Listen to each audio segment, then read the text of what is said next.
প্রথম বিয়ে হলে হয়তো সপ্তাহখানেক ছুটি পেতেন। বের হওয়ার সময় জুতো পরতে পরতে বললেন, আমার খুব শখ ছিল কাজে যাওয়ার আগে বইয়ের কপালে ভালোবাসার চিহ্ন দিয়ে যাব, কিন্তু নূপুরের কাছে এটা ন্যাকামি ছিল, তাই কখনো এই শখ পূরণ হয়নি। আপনারও কি অপছন্দ? আমি লজ্জায় নিচের দিকে তাকিয়ে না বোধক মাথা নাড়ালাম। তিনি হেসে আমার কপালে চুমু এঁকে দিলেন, তারপর বেরিয়ে গেলেন। রান্না করতে করতে মেহেরাজের কথা অনেক মনে পড়ল। মেহেরাজেরও বেলের আচার অনেক প্রিয় ছিল। এক বসাতে একটা বয়াম শেষ করে ফেলে বলতো, কাল বেল কিনে আনবো, মাকে বলো তো আচার বানাতে। আমিও শিখেছিলাম, 1 বছর হলোও না, তাই বানানো হয়নি আর। মায়েশা যখন পেটে 3 মাস হবে তখনই হঠাৎ কার অ্যাক্সিডেন্টে চলে গেল না ফেরার দেশে। মেয়েটাকে দেখে যেতে পারেনি। আমরা নাম ঠিক করে রেখেছিলাম, ওর পছন্দের নামটাই দিলাম আকিকার সময়।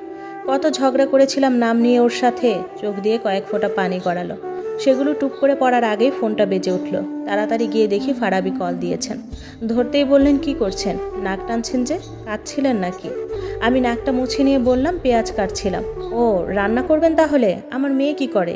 খেয়ে দিয়ে ঘুমাচ্ছে এখন। আমি তো দুপুরে এখানে লাঞ্চ করি, আপনার অসুবিধা হবে না তো? না, সমস্যা নেই, আপনি খেয়ে নেবেন।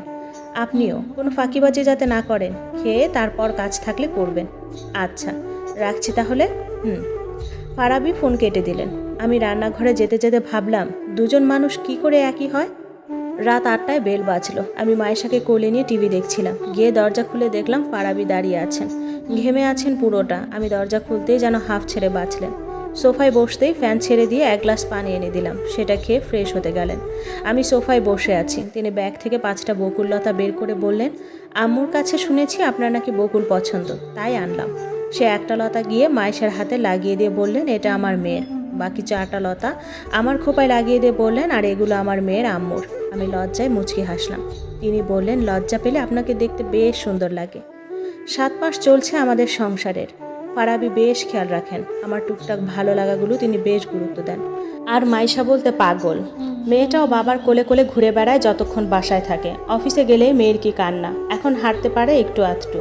কলিং বেলের শব্দ পেলেই সব ফেলে বসার ঘরে চলে আসে বাবার কোলে ওঠার জন্য। ভালোই কাটছিল। এর মধ্যে হঠাৎ তার প্রাক্তন স্ত্রী এসে হাজির। আমি তখন রান্নায় ব্যস্ত, প্রায় শেষ। জুম্মার নামাজ পড়ে এসে মেয়েকে নিয়ে খেলা করছিলেন তিনি। তখনই কলিং বেল বাজলো। দরজা খুলতেই নূপুর এসে ঢুকলো।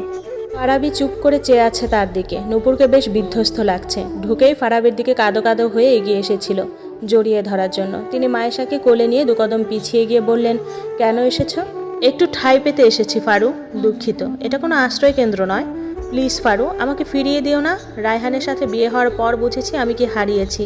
ও আমার সাথে খুবই বাজে বিহেভ করে। ওকে ডিভোর্স দিয়ে আমি ফিরে আসতে চাই ফারু। সরি নূপুর, আমি আমার মেয়েকে ছেড়ে থাকতে পারবো না। তাহলে রেখে দাও ওকে। এমনিতেও তো তুমি বাবা হতে পারবে না, আমরা দুজন ওকে মানুষ করব। এবার বেশ রেগে গেলেন ফারাবি। বললেন, তোমার মতো স্বার্থপর মেয়ে আমি দুটো দেখিনি। যখন সময় ছিল তখন নিজের স্বার্থ দেখে আমাকে ভেঙে চুরে চলে গিয়েছিলে। আজ এসেছো ফিরতে, তাও আমার স্ত্রীর সামনে এমন কথা বলছো। আর যাই হোক, সে তোমার মতো নয়। আমি বেশ সুখে আছি, তুমি সুখে নেই, এটা তোমার সমস্যা। এখন আসতে পারো। তোমার মতো মানুষের ছায়া আমার সুখের সংসারে পড়ুক আমি চাই না, চলে যাও। নূপুর অনেক আকুতি মিনতি করতে চেয়েছিল, কিন্তু ফারাবি সুযোগ দিল না। তাকে গলাতে না পেরে হতাশ হয়ে বেরিয়ে গেল নূপুর। বিকালে বারান্দায় মায়েশাকে নিয়ে দাঁড়িয়েছিল। হঠাৎ আমার হাত ধরে বলল, আমার সাথে এসো তো। ছাদে নিয়ে গেল। দেখলাম রংধনু উঠেছে। অনেক দিন দেখা হয় না। তিনি আমার হাত শক্ত করে ধরে বললেন, মেহেরাজ ভাই আমার জন্য রত্ন রেখে গেছেন, এই রত্ন আমি হারাতে চাই না আয়েশা। বলেই মায়েশার আমার কপালে চুমু এঁকে দিলেন।